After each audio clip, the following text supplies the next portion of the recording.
পরোটা কিমাটাকে ভালো করে বেটে নিয়েছি। বেটে নিয়ে লঙ্কা, কাঁচা লঙ্কা, আদা, রসুন, পেঁয়াজ দিয়ে তেলে নেড়ে নিয়েছি। একটু গরম মশলা, একটু ম্যাগি মশলা দিয়েছি, একটু ধনেপাতা থাকলে ধনেপাতা দিয়ে দেবে।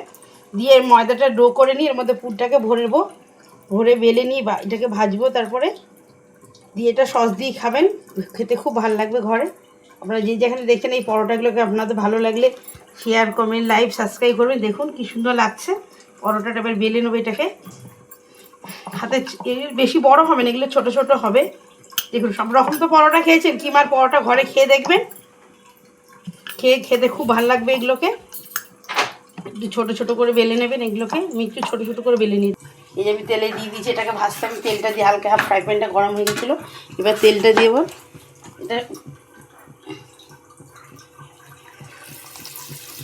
শসা পেঁয়াজ দিয়ে ঘরে খেয়ে দেখবেন, খেতে খুব ভালো লাগবে। এই পরোটাগুলো বাচ্চা বড় সবারই ভালো লাগবে।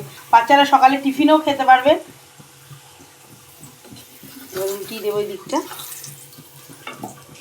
একটু অল্প তেলে ভাজবে। আমি তেলটা একটু বেশি দিয়ে দিয়েছি, একটু লাল হবে তাড়াতাড়ি। দেখুন বাচ্চারা তো সকালে টিফিন নিতে যায়, এগুলো একটু পরোটা করে দেবে, কিমার পরোটা খেতে খুব ভালো লাগবে এগুলোকে। এবার এটা লাল হয়ে এসছে, আমি এবারে তুলে নেব। যেখানে দেখছেন আমার এই কিমার পরোটা আপনাদের ভালো লাগলে আমাকে শেয়ার করে যাবেন, কে কোত্থেকে দেখছেন এই পরোটাটা। সবাই তো সব রকম ঘরে করেন, এগুলি পরোটাগুলো খেয়ে দেখবে।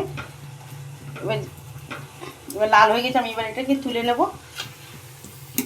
এবার আমি তুলে নিচ্ছি, লাল হয়ে গেছে, এটাকে তুলে নিলাম। এটাকে একটু শেজওয়ান সস দিয়ে খাবেন, খেতে খুব ভালো লাগবে। এই যে আমি একটু শেজওয়ান সস দিয়ে দিলাম, একটু শসা দিয়ে দিলাম। দেখুন কি সুন্দর লাগছে এটাকে, পরোটাটাকে।